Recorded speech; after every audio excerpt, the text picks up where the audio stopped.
ومولانا محمد وعلى آله وأصحابه أجمعين، أما بعد فأعوذ بالله من الشيطان الرجيم. بسم الله الرحمن الرحيم.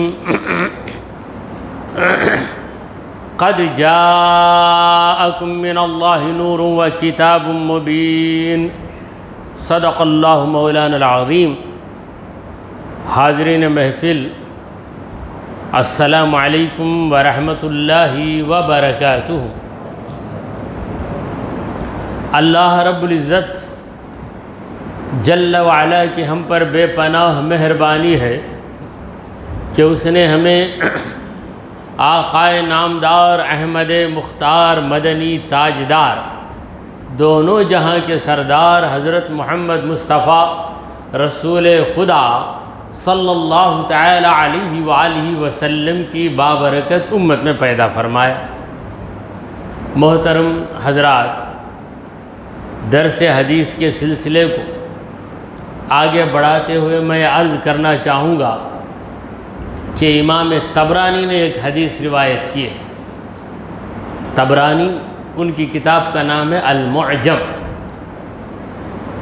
اللہ کے پیارے نبی محمد عربی صلی اللہ تعالی علیہ وآلہ وسلم نے ارشاد فرمایا: من غصب رجلا ارضا ظلما لقی اللہ وهو علیہ غضبان.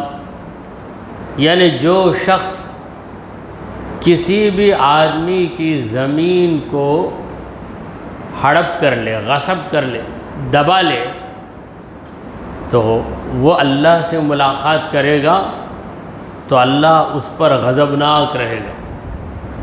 اس پیاری حدیث کا خلاصہ و نچوڑ یہ ہے کہ رسول گرامی وقار صلی اللہ علیہ وسلم یہ سمجھا رہے ہیں کہ زمین کا ایک ٹکڑا کسی کا تمہارے حصے میں نہ آئے.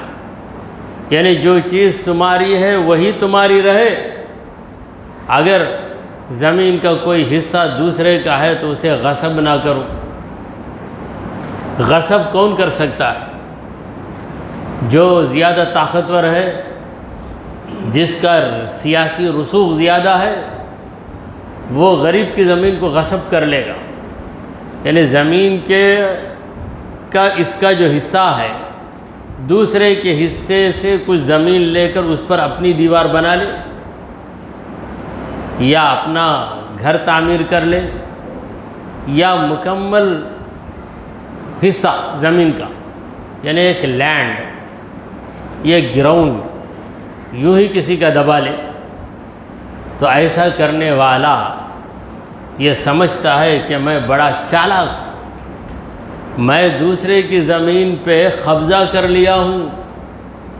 تو دوسرے کی زمین کو ناجائز طور پر اپنے قبضے میں لینا، مالک کی اجازت کے بغیر، دوسری مالک کی اجازت کے بغیر زمین کو اپنی مان لینا، یہ بڑا جرم ہے، یہ ظلم ہے.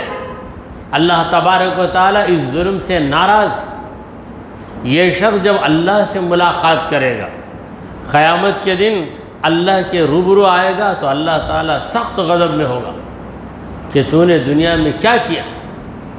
زمین تو دوسرے کی تھی، مگر تو نے اس کی زمین کو ضبطی کر لیا، ایسے ضبطی کر لیا کہ وہ بیچارہ تڑپتا رہ گیا، مگر اس کی زمین سے اس کو خالی کرا کر تو نے وہاں پر تیری عمارت بنا لی. تو یہ کام ظالم لوگ ہی کر سکتے ہیں، انصاف والے یہ کام نہیں کریں.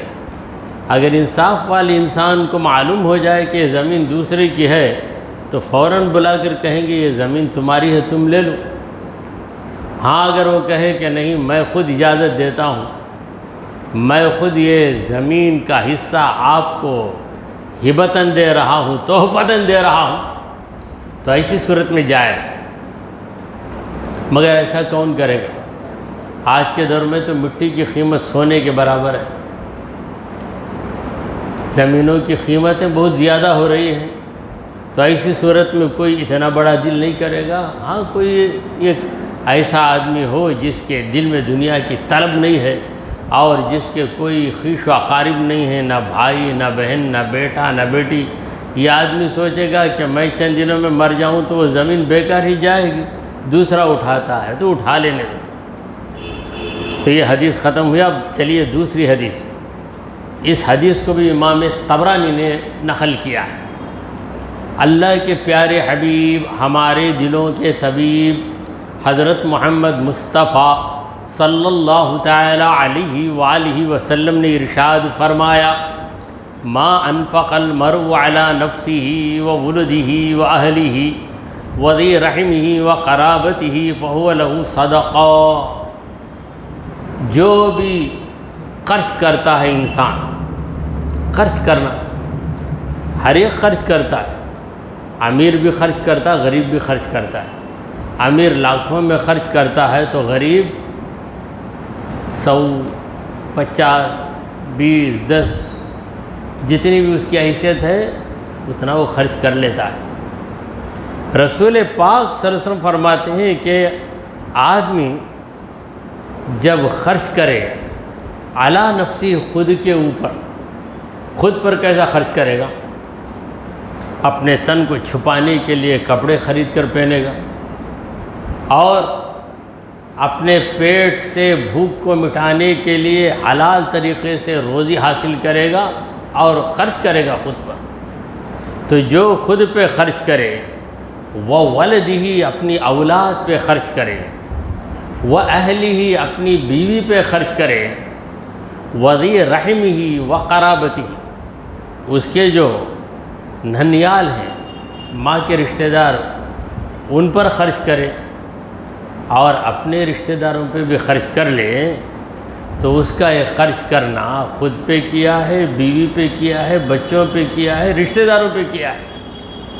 تو ایسا جو خرچ کرے گا فَهُوَ لَهُ صَدَقَہ، تو اس کا یہ سارا خرچ اس کے لیے صدقہ بن جائے گا۔ یہاں صدقے سے مراد سخاوت اور خیرات، یعنی خود پر خرچ کر رہا ہے اپنی ضرورت کے لیے،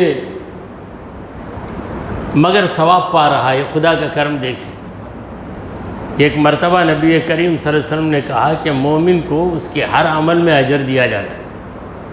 تو ایک شخص نے پوچھا: یا رسول اللہ، اگر وہ ہم بستری کرتا ہے تو کیا اسے ثواب ملے گا؟ حضور نے کہا کہ ضرور ملے گا، اگر غلط جگہ سے اپنی شہوت پوری کرتا تو اسے عذاب ہوتا نا، اب صحیح جگہ سے کر رہا ہے لہذا اسے ثواب ملے گا۔ تو اس حدیث میں بتایا گیا کہ خود پہ خرچ کرنے میں بھی کنجوسی نہ کرو۔ بعض لوگ ایسے ہیں کہ بھوک سے مر جاتے ہیں، سارا دن بھوک سے تڑپ کر رات کے 10-11 بجے اپنے رشتہ دار کے گھر جاتے، جا کے بولتے صبح سے کھایا نہیں، کیوں؟ ہوٹل بن ہی ہو گیا، تو وہ ہوٹل برابر نہیں، یہ ہوٹل برابر نہیں، آخر میں آپ کے گھر کو آ گیا، صبح سے کھایا نہیں۔ اب رشتہ دار کیا کرے گا بیچارہ؟ گھر میں جو ہے رکھتا ہے، نہیں تو اپنی بیوی سے کہتا ہے کہ ایک آدھے گھنٹے میں پکا کر رکھتا ہے، تو خوب ڈبل پیٹ کھا لیتا ہے، لیکن اپنا پیسہ خرچ نہیں کرتا۔ یہ نہیں سوچتا ہے کہ میں رات کو جا کے میرے رشتہ دار کو کیوں تکلیف دوں، 1-2 لقمے کھا لوں، 2 لقمے کھایا تو 100-150 نکل جائے گا نا۔ وہ 100-150 کو بچانے کے چکر میں اپنی طبیعت بھی بگاڑ لیتا ہے، طبیعت خراب ہو جاتی۔ تو خود کو ضرورت پڑے تو تمہارے پیسوں کے سب سے بڑے حقدار تم خود ہو۔ تم کماتے ہو کس کے لیے؟ جب تمہیں ضرورت پڑی تو خرچ کرو، اور اس کے بعد تمہاری اولاد، تمہارے بچے، جن کا پورا بھروسہ تم پر ہے، جن کی ساری آرزوئیں تم سے جڑی ہوئی ہیں، ان بچوں پہ خرچ کرو۔ تو اپنے بیٹے پہ خرچ کرے گا یہ سوچ کر کہ اس کا خرچ سنبھالنا میرے رب نے مجھے، اس کے خرچ سنبھالنے کی ذمہ داری میرے رب نے مجھے دی ہے، یہ سوچ کر اپنے بیٹے پہ خرچ کرتا ہے، تب بھی اسے ثواب ملتا ہے۔ اور اپنی بیوی تو سب رشتہ داروں سے جدا ہو کر اے مرد تیرے حوالے ہو گئی، اگر اس پر خرچ نہ کرے گا تو پھر کس پہ خرچ کرے گا؟ تو بیوی پہ خرچ کرے گا تو اس میں بھی ثواب ملے گا، یعنی بیوی کی جو ضرورت ہے۔ بعض کنجوس شوہر ایسے ہوتے ہیں کہ بالکل کم چیز خرید کر دیں گے، بہت کم،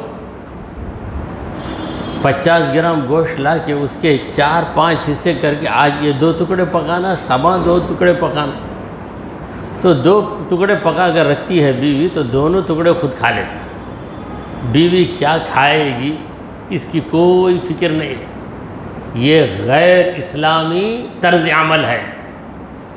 اسلام کہتا ہے کہ اپنی بیوی کا خیال رکھو، کیونکہ بیوی تمہاری بن کر آ گئی، تو بیوی پر خرچ کرے گا تو اس میں بھی اجر ملے گا۔ بڑے غور کا مقام ہے کہ ہم خود پر خرچ کرتے ہیں، کرنا ہی چاہیے۔ بچوں پہ خرچ کرتے ہیں، ہمارے بچے ہم نہیں کریں گے تو کون کرے گا؟ بیوی ہماری ہم نہیں کریں گے تو کون کرے گا؟ یہ ہماری ذمہ داری ہے۔ پروردگار کہتا ہے کہ اے بندے، تو تیری ذمہ داری نبھاتا ہے تو میں اپنا کرم تجھ پہ نچھاور کرتا ہوں، تجھے میں سخاوت کا ثواب دوں گا۔ پھر اس کے بعد ذی رحمی ہی، اس کے کا وہ رشتہ دار جس کا تعلق ماں سے، ماں کے رشتہ دار ذو الارحام، کیونکہ رحم کا لفظ، رحم ماں کا پیٹ، اسے رحم کہتے ہیں، رحم مادر۔ تو ماں کی جانب سے جو رشتہ داری آ گئی، ماموں ہے، کتنا قریبی رشتہ ہے ماموں کا، ماں کا بھائی، خالہ، ماں کی بہن، تو ان رشتہ داروں پہ خرچ کرے۔ اور پھر دوسرے بھی رشتہ دار جو بھی ہیں ان پہ خرچ کرتا ہے تو اس کا یہ خرچ اس کے لیے کیا ہے؟ صدقہ ہے۔ یہاں صدقے سے مراد ہماری اردو کا صدقہ نہیں ہے، یہاں ہم لوگ صدقہ کا مطلب منت مان کر جو دیتے اسے صدقہ کہتے ہیں، مگر عربی میں صدقے کا لفظ عام ہے، ہر قسم کے خیرات کو صدقہ کہتے ہیں۔ تو یہاں عام خیرات ہے کہ تم اپنے اوپر، اپنی بیوی کے اوپر، اپنے بچوں کے اوپر، اپنے رشتہ داروں کے اوپر خرچ کرو، تو خرچ کر کے اپنی ضرورت بھی پوری کرو اور نامہ اعمال میں ثواب بھی درج ہو رہا ہے۔ لہذا کنجوسی مت کرو، کنجوسی اللہ تعالیٰ کو سخت ناپسند ہے۔ اللہ تعالیٰ فرماتا ہے کہ الذین یبخلون ویأمرون الناس بالبخل، جو لوگ خود کنجوس ہیں اور دوسروں کو بھی حکم دیتے ہیں کہ کنجوس بنو، کنجوس بنو، 4 پیسے جمائے تو نہ بھائی کل کام آئیں گے، تو ایسی کنجوسی، اسراف، فضول خرچی واقعی یہ غلط کام ہے، مگر جب ضرورت پڑ جائے تب بھی خرچ نہ کرنا۔ بھوک سے مر گیا، ایسے پرانے کپڑے ہیں کہ کپڑے پھٹ کر جسم دکھ رہا ہے مگر پھر خرچ نہیں کرتا ہے، کوئی لے کر دے دیا تو پہن لوں گا یہ سوچتا ہے، تو ایسی کنجوسی نامناسب ہے، اور ایسا کنجوس اسے کہیں عزت نہیں ملتی، نہ دنیا میں نہ آخرت میں۔ تو اس کے بعد ایک اور حدیث پاک سن لیجئے، امام ترمذی اسے نقل کرتے ہیں۔ امام ترمذی کی کتاب کا نام ہے سنن ترمذی۔ امام ابو عیسیٰ ترمذی رحمۃ اللہ علیہ بہت بڑے محدث ہیں، بخاری و مسلم کے بعد تیسرا درجہ امام ترمذی کا ہے حدیثوں میں۔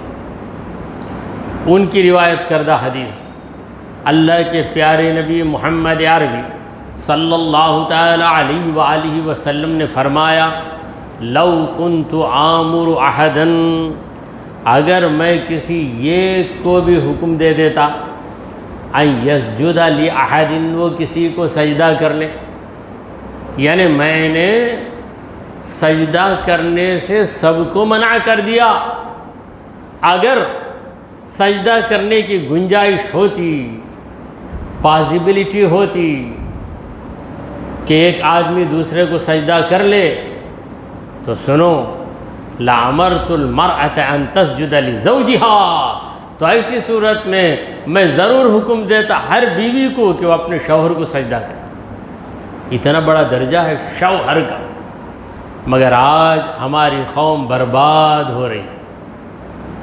کیوں؟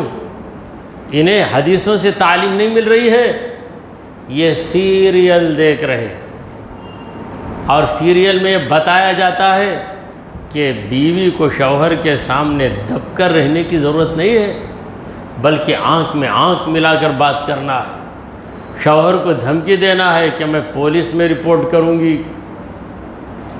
تو یہ تہذیب بہت سے مسلمانوں کے اندر آ گئی۔ بیوی اپنے شوہر کو نہ عزت سے بات کرتی ہے، نہ اس کا ادب، نہ اس کا خیال، نہ اس کے آرام کی پرواہ کرتی۔ حالانکہ نبی کریم صلی اللہ علیہ وسلم فرماتے ہیں کہ اگر سجدہ کرنے کی میں اجازت دے دیتا کسی بھی آدمی کو، تو سب سے پہلے میں بیوی کو حکم دیتا کہ تو اپنے شوہر کو سجدہ کر لے، مگر ایسا نہیں ہے۔ اب بیوی بھی سجدہ نہیں کرے گی، شوہر کو سجدہ نہیں کرے گی۔ ہاں، شوہر اس قابل ہے کہ بیوی اس کو سجدہ کرے، اتنا بڑا درجہ ہے شوہر کا۔ چلیے ایک اور حدیث آپ کی خدمت میں پیش ہے۔ اس حدیث کو روایت کرنے والے امام ابو داؤد رحمۃ اللہ علیہ، امام ابو داؤد کی کتاب کا نام ہے سنن ابی داؤد، سنن۔ ترمذی شریف کی کتاب کا نام ہے سنن۔ یہ سنن کیا ہے؟ سنتن کی جمع۔ یہ ایک سنت کو سنت کہیں گے، سنگولر۔ کئی سنتیں ہوں تو انہیں سنن کہا جاتا ہے۔ تو ان کتابوں کے اندر حدیثوں کو فقہ کی کتابوں کی ترتیب میں لایا گیا ہے۔ تو چلیے کیا فرماتے ہیں امام ابو داؤد رحمۃ اللہ علیہ اپنی سنن میں؟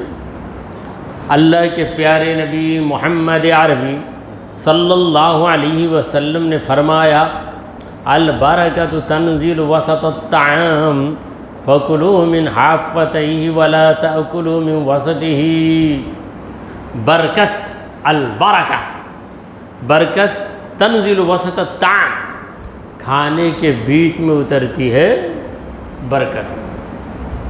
کھانا رکھا ہوا ہے، بیچوں بیچ اترتی ہے برکت۔ فَكُلُوا مِنْ حَافَّتَيْنِ، لہذا کھانا کھاؤ تو اس جانب سے کھاؤ، اس جانب سے کھاؤ، کنارے سے کھاؤ۔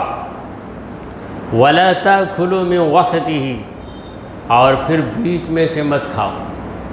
بیچ میں سے کھائیں گے اور کنارے جو کھانا ہے اسے چھوڑ دیں گے تو کھانا بھی برباد ہو جائے گا۔ لہذا جب بھی کھاؤ تو یہ خیال کرو کہ تمہارا ہاتھ کنارے رہے اور کھانے کے بیچوں بیچ برکت اتر رہی ہے، اس کا تصور کر کے کھائیے۔ چلیے ایک اور حدیث آپ کے سامنے عرض کرتے ہیں۔ اس حدیث کے راوی یا اس حدیث کو نقل کرنے والے امام نسائی، وہ حدیث یوں ہے کہ ان رجلا سأل النبی صلی اللہ علیہ وسلم ای الجہاد افضل، حضور اکرم صلی اللہ علیہ وسلم کے دور میں یہ شخص نے نبی کریم صلی اللہ علیہ وسلم سے پوچھا، حضور سے پوچھا، ای الجہاد افضل، کون سا جہاد سب سے بھاری ہے، بڑے درجے کا جہاد کون سا ہے؟ قال، تو نبی کریم صلی اللہ علیہ وسلم نے اسے سمجھایا کہ کلمۃ حق عند سلطان جائر، ظالم بادشاہ کے سامنے حق بات کہہ دینا، یہ جہاد بہت بھاری جہاد ہے۔ کیونکہ جو ظالم بادشاہ ہوگا وہ جان نہیں بخشے گا، جان سے مار ڈالے گا، تو اس کے خطرے سے ڈرے بغیر اس کے سامنے حق بات کہیں۔ اس کی ایک بہترین مثال کربلا کا واقعہ ہے۔ یزید کے لوگ امام حسین رضی اللہ تعالیٰ عنہ سے یہی کہتے تھے کہ یزید کے ہاتھ پہ بیعت کر، ہم پوری دولتیں تم پہ لٹا دیتے ہیں، مگر امام حسین رضی اللہ عنہ نے کہا کہ میں حق بات کہوں گا، کسی کو کڑوی لگے میری بات تو لگے، میں حق بات کہوں گا۔ وہ حق بات یہ ہے کہ یزید خلافت کا حقدار نہیں ہے، ہم یزید کے ہاتھ پہ بیعت نہیں کریں۔ تو اس طریقے سے کسی بھی حاکم کے سامنے صحیح بات بتا دینا یہ جہاد ہے۔ چلیے ایک اور حدیث آپ کے سامنے عرض ہے۔ اس حدیث کے راوی ہیں امام بخاری رحمۃ اللہ علیہ۔ امام بخاری بہت بڑا درجہ ہے، امیر المومنین فی الحدیث ان کا لقب ہے، حدیث میں امیر المومنین۔ رب کا کرم ہے کہ امام بخاری رحمۃ اللہ علیہ کے مزار پر حاضری دینے کا مجھے شرف حاصل ہوا۔ ان کا مزار ہے سمرقند میں، پیدا ہوئے بخارا میں مگر مزار سمرقند میں، جو ازبکستان میں ہے۔ ازبکستان ایک چھوٹا سا ملک ہے، اس میں بخارا شہر ہے جہاں امام بخاری کے استاد ہیں، اور امام بخاری سمرقند میں آ گئے اور وہیں پر ان کا مزار ہے۔ تو امام بخاری کی روایت کردہ حدیث ہے کہ اللہ کے پیارے حبیب، ہمارے دلوں کے طبیب محمد مصطفیٰ صلی اللہ علیہ وسلم نے فرمایا، الکبائر، بڑے بڑے گناہ دو قسم کے ہیں، کبائر صغائر۔ بڑے بڑے گناہ یعنی وہ گناہ جن کے کرنے پر اللہ نے عذاب کی وعید سنائی ہے، وہ گناہ بڑے گناہ ہیں۔ اور غفلت سے جو غلطیاں ہو جاتی ہیں وہ گناہ ہے صغیرہ۔ تب الکبائر بڑے گناہ کیا ہیں؟ الاشراک باللہ، اللہ کے ساتھ شریک کر لینا کسی کو، یعنی یہ کہنا کہ جس طرح اللہ قدرت والا ہے اسی طرح یہ بھی قدرت والے ہیں، یہ بالکل غلط بات ہے، یہ شرک ہے۔ اور دوسرا گناہ کیا ہے؟ گناہ کبیرہ، عقوق الوالدین، ماں باپ کی نافرمانی کرنا۔ ماں باپ کچھ بھی کہیں اس کی پرواہ کیے بغیر جو جی میں آئے وہ کرتا رہے، تو یہ ماں باپ کی نافرمانی ہے۔ اور تیسرا گناہ کبیرہ قتل النفس، کسی کو قتل کر دینا، قاتل بن جانا۔ اور آخری گناہ وہ ہے والیمین الغموس، جھوٹی قسم کھانا۔ تو جن کے پاس یہ برائیاں ہوں گی وہ گناہ کبیرہ میں پھنسے ہوئے ہیں۔ دعا کیجئے کہ پروردگارا ہم نے جو کچھ کہا اور سنا اسے قبول فرما لے۔ اے اللہ ہمارے گناہوں کو معاف فرما، ہماری خطاؤں کو درگزر کر دے۔ اے رب کریم ہم پر تیری خاص رحمت نازل فرما، ہمارا خاتمہ ایمان کی حالت پہ فرما۔ وصلی اللہ تعالی علی خیر خلقہ سیدنا و مولانا محمد وعلی آلہ و اصحابہ اجمعین۔